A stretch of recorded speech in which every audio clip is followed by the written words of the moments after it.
So, you've been asked to call a meeting. Are you ready to personally ruin the working lives of 12 of your fellow coworkers?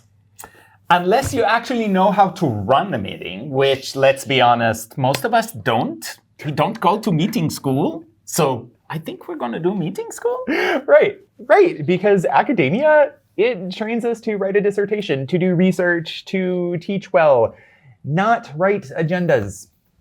And so most of the time we just copy the meetings that we experience, which usually aren't particularly useful.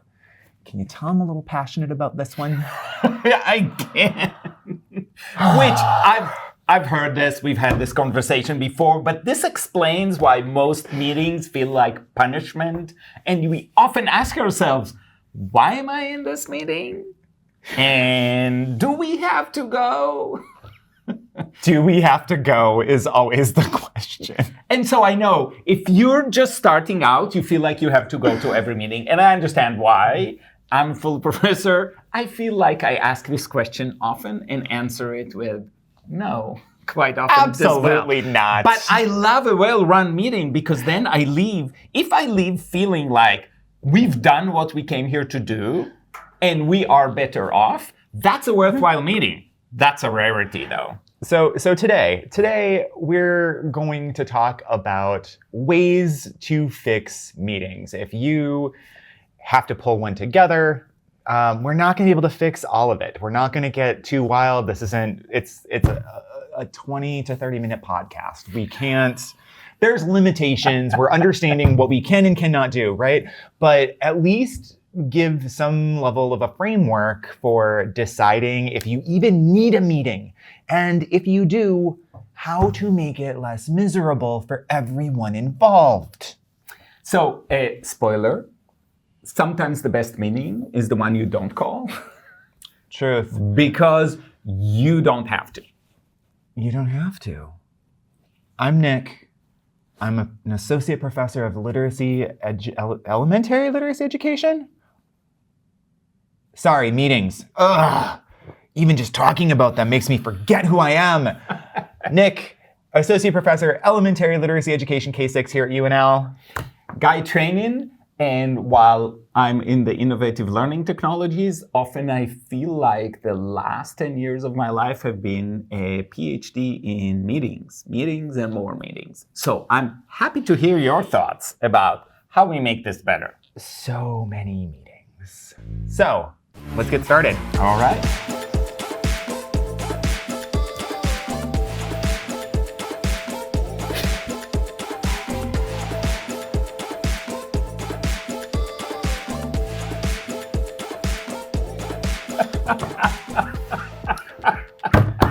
Okay.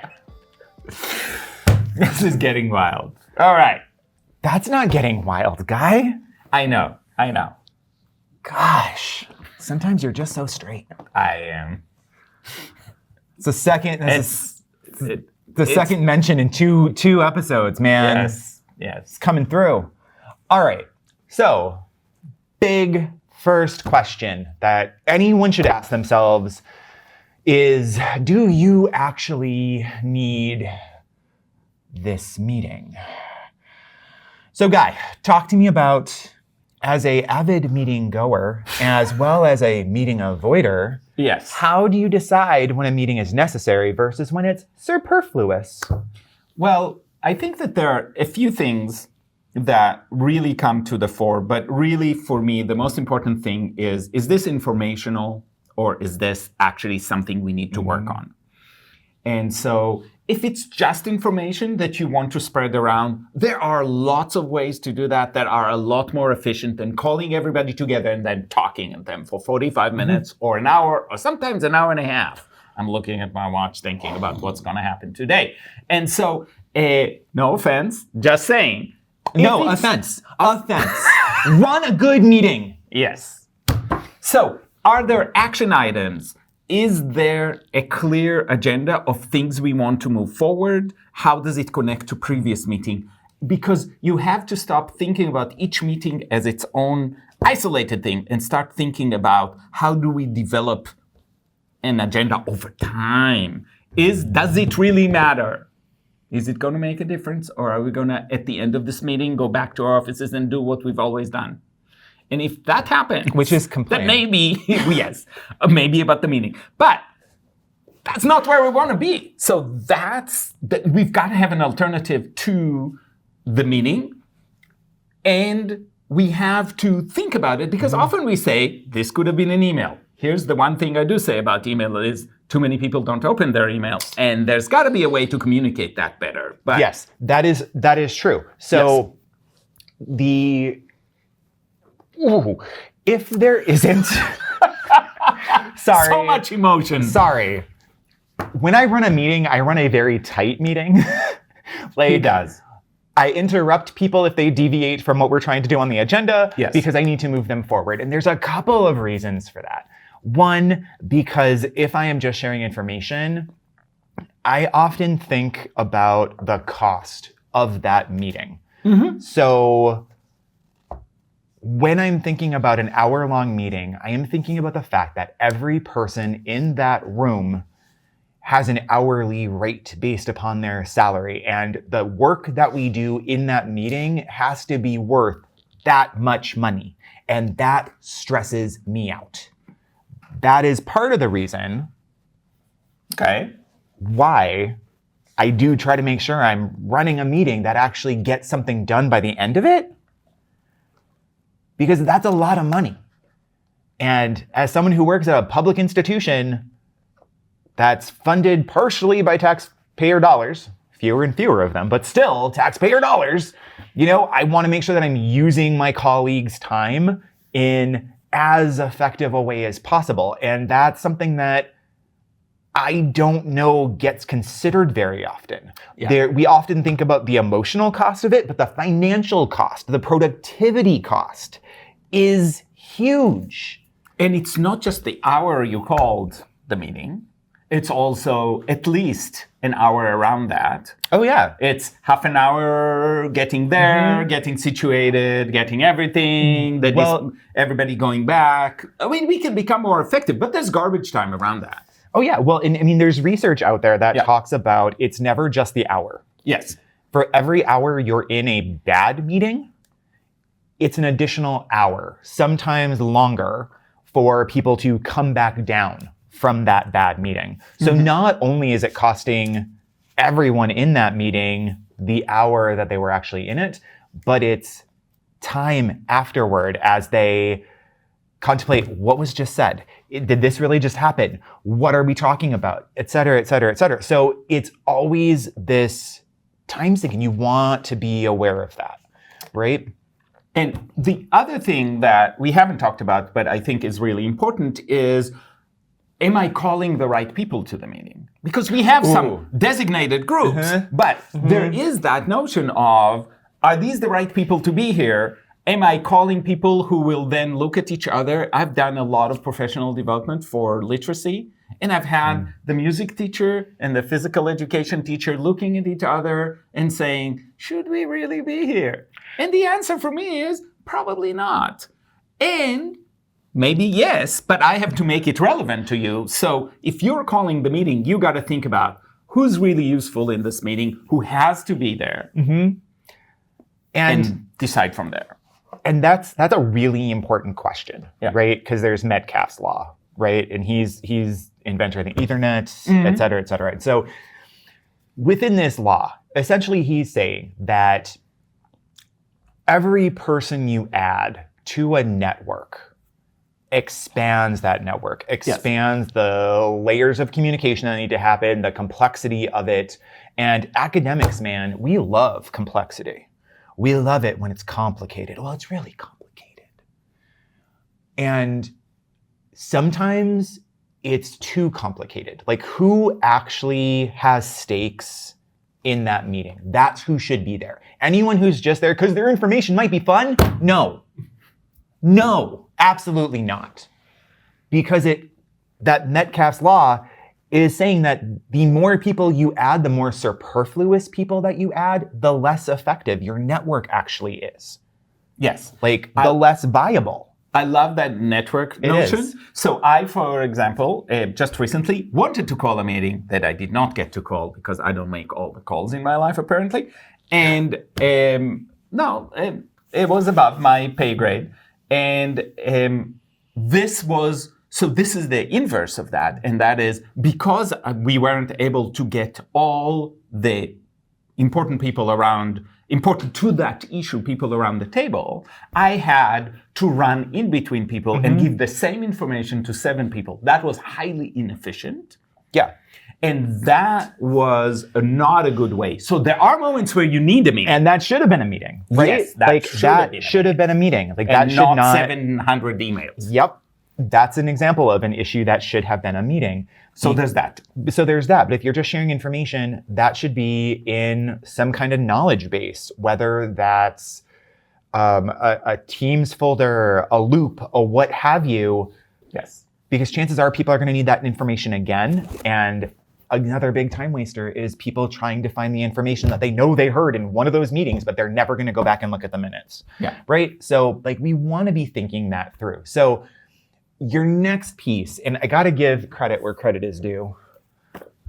This book, Hold Successful Meetings, Katerina Kostula, was on sale of all places at the Tate when I was in London. At the Tate? At the Tate.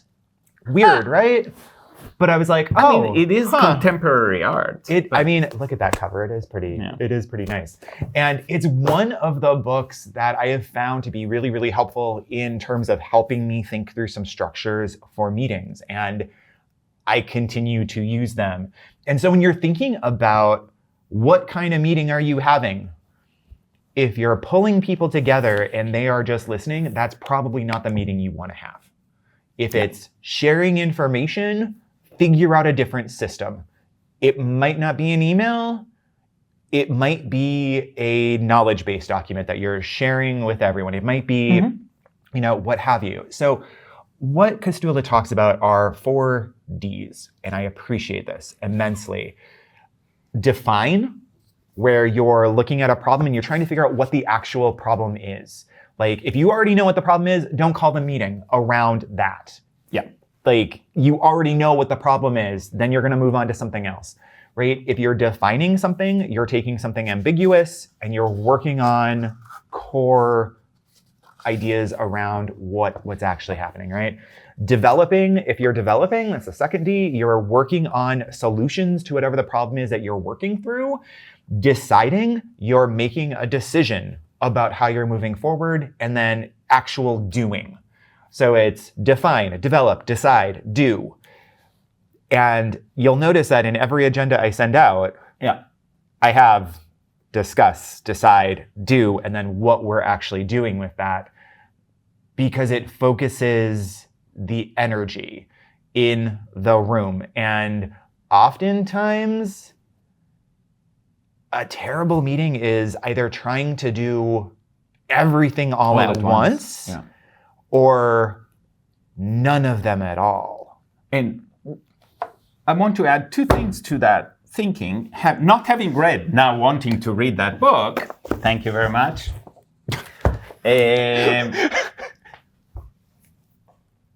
I find myself rushing. So this is one of my challenges, is I find myself rushing into deciding because in my brain, I've already done the pre-work, but not everybody in the meeting have done the pre-work that is necessary to move to a decision and doing, which gets me frustrated. So the thought of we have to say, what are we talking about today, is really helpful for those of us who try to run forward too fast, because everybody's got to come with us, especially when we have a structure where we have to collaborate around the program or around the department or whatever have you. The second piece is that I want to say is these don't have to be exactly the same people every time. So in defining the problem, you may want everybody in so we have an agreement. But then in developing, you might want 3 or 4 people that do the development, come with the solution so a group can decide, and then only a few people do. You don't need everybody for everything. Well, and this is kind of the myth of like the ad hoc committee, and we love a good ad hoc committee in education. I mean, there are some people who love a good ad hoc committee, and I love a good ad hoc committee when it's the function that you just laid out. Yes. You're in it, you're focused, it's exactly who needs to be in there. Make something. It's not a general space. Yeah. But if an ad hoc committee is created simply because the core meeting failed, that's a problem. That sucks. Yeah. Why? Like, you're just extending the pain. Poor behavior. Like, yes. No, not okay, right? Like, so you always want to make sure that you're clear about that. And oftentimes why that happens is facilitation matters. Yes. It's not enough to just have an agenda. It's not enough to know what you want to accomplish in that meeting. It's, are you willing to be kind of a jerk sometimes? Like, I've heard this about myself. And say, this is not what we're trying to do right now. That's something that we need to do later. Right now, we're focused on this. You have to help people stay on topic, particularly in academia, where everyone's like, but it's more complicated. Yep, I get it, but we're dealing with this portion of the complication right now. Yes. All of that other stuff isn't and important right now. And when we're trying to get to a decision, being overly academic about it is not always helpful. No. Or maybe seldom helpful. But. No, it's very, if anything, and this is one of my favorite quotes out of Poverty by America, is oftentimes the same people who say, oh, it's complicated and complex. That's normally not a reflection of how smart they are. It's how removed from the reality of the problem that they are trying to solve. It's a marker of their privilege. Yeah. And I that quote is one of those things that I wish I would have written, but I didn't. But you can still use it. But I can still use it. And I just did. So check, right? So boring meetings, there's no, I think there's some tension. I think some tension is good in a meeting, quite honestly, because it keeps moving people forward. If no one cares, if they're all just checking their email, or I knit, not gonna lie, because at least then I feel like something productive is coming out of it. I'm giving away all my secrets. It's okay. It's fine. Nobody's watching. Nobody's watching. Nobody that would call me on anything is watching. Yeah. So keeping all of that in mind, right? Like, you need to define your kind of meeting, and then what you do within that meeting is important. So how do you keep it from feeling like a time sink, right? So you want to make sure that you are centering the work that you're trying to do. This is also coming out of Costula's work. I really like these heuristics that she provides, and have been using them for 3-ish years, 4-ish years, and they've held up. They've been really, really durable. So thinking about like centering, what are the things that we're working on? And this isn't just the agenda. It's how are we living that agenda? And what does the next hour of our life look like in order to make that agenda happen? Yeah. Then we're thinking about connecting. Why are we all here in this meeting? Like, what are the stakes for everyone? How does that work? What's the contract that we're engaging with? Here's how we're going to be together in this space to get this work done. And then how are we thinking about the ways that we've consumed this time together? What was the benefits of us coming together? What is the value? What's the next step? And so having time to do all of that is really, really important. And I think the notion of a really tight agenda, it's kind of like teaching, where like... Very much so. I'm going to talk about segmenting phonemes for 45 minutes. No, 15 minutes at most. And then we're moving on, right? Like, yes. Because I know I'm going to talk about it again later. You know, and the same in meetings, like keeping things brisk and doing enough to, I like get-go, like good enough to go. Yes. Is always what I'm striving for. Does it have to be perfect? No, because nothing is perfect. Not even Rory Gilmore. She stole a yacht. Like, I got that one. Yeah, so did I. I try to block it out. Not my favorite season. But also having clear roles. Like if you're the facilitator, be the facilitator. Yeah. Right? Like I'd rather be known for running a fairly good meeting and getting stuff done than, I don't know, being nice. Yeah, you have to decide that you channel kindergarten teachers by saying, this is very nice, but we're going to park it in the parking lot and we're going to keep talking about what's on the agenda. At the end, if there's time, we will maybe. So we talked about therapy in our last episode. So Yeah. Ruth, if you're watching this, we may want to unpack that later. Just saying. Oi. Okay, I'm Oi. not sure what that was about, but apparently something has happened. I want to be known for running a good meeting rather than being nice.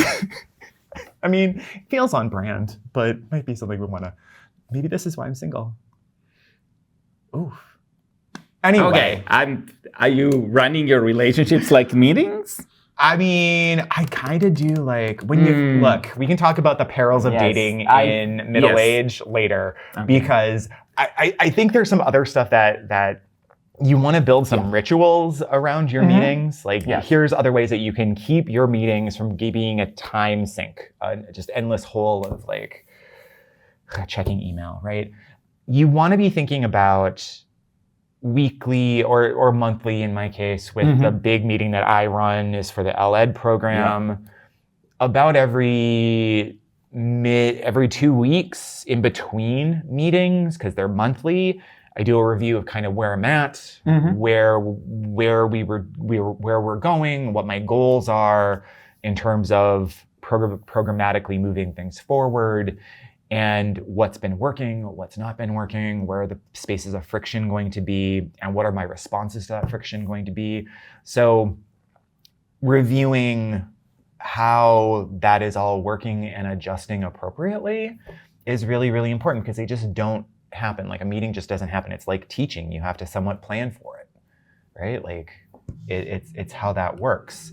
And then ensuring that you're empowering, if you are the facilitator for the overall meeting and there's other people who are more useful or in the know about certain things that you're working on, whether it's discussion or defining or doing, etc., putting that person, empowering that person within that space to do that work is important. But the piece that is important, if you have other people contributing, and you should, again, delegating this makes facilitating a lot easier, because if you're facilitating but also in charge of content and also doing 5 other things, it gets to be too much and it starts sounding like you're the only person in the meeting. So facilitation is important. Delegate, but then make sure that they are ready to share the information. They know they will be called. And if they do not do well, trying to find ways to support them to make sure that they can do what is necessary to move the meeting forward. Because somebody like that that's doing the reporting can also divert the conversation and create a whole disruption. Right. Not inadvertently, not because they meant to, but just because they are not as focused. So teaching people how to focus and how to make sure that this operates within the clear and tight agenda is really critical. Oh yeah, it's totally critical. And in those cases, it's nice to tag team, right? Like, so as the facilitator, being aware that running a meeting is not easy. If it were, my gosh, life would be so different. Yeah. I just had a moment of like, what would that be like? That would be amazing. So there definitely are ways that you can make meetings more effective. And part of that is helping scaffold the skills of other people, and also recognizing that your skills are also always elevatable. Elevatable? Yes. That's a word. You can always get better. So. All right. So the big takeaway, if you're calling a meeting, make sure you're knowing why you're doing it and you've considered the option of not calling it. Right. And if you can't answer the question of why are you doing this meeting? Why is this meeting popping up? And if it's just to share information, cancel it. Do everyone a favor. Do everyone a favor and just call it a day. And if you do need it, really think about what are the purposes? Is it the define, develop, decide, or do? Not all of them all at once in one sitting. You cannot take a group of people from a problem definition to doing the solution in one sitting, and that confusion will actually stretch the conversation and make you go nowhere. Yes, and you always want to make sure that you have a purpose. Why are these people coming together in this room, costing all this money and time, right? And you want to make sure that you're ending with clear actions. And for the love of all that is good in the world, please don't make people sit there thinking, why am I here? Why is this happening to me? Am I being punished? Probably. Anyway, meetings are expensive, so make sure that if you're going to spend that, do it productively so it's worth it. Yeah, because otherwise, just send the email. Set up the info page. Seriously, people will thank you. That's it for today, and please tell us your worst and best meeting stories in the comments. We need that. We do. We need the Schadenfreude. Yeah. We need it. And maybe your best ones too. Like, what are some moves that you've seen in meetings that you're like, ooh, I want to emulate that? Because that's always looking for ways to grow. So if you've ever seen a good meeting, I remain unconvinced. It's kind of like a unicorn. Not even my meetings occasionally are totally great. So, but thanks for watching That Kind of Doctor. And hopefully, may your next meeting be awesome. delightful even. We'll see you next time.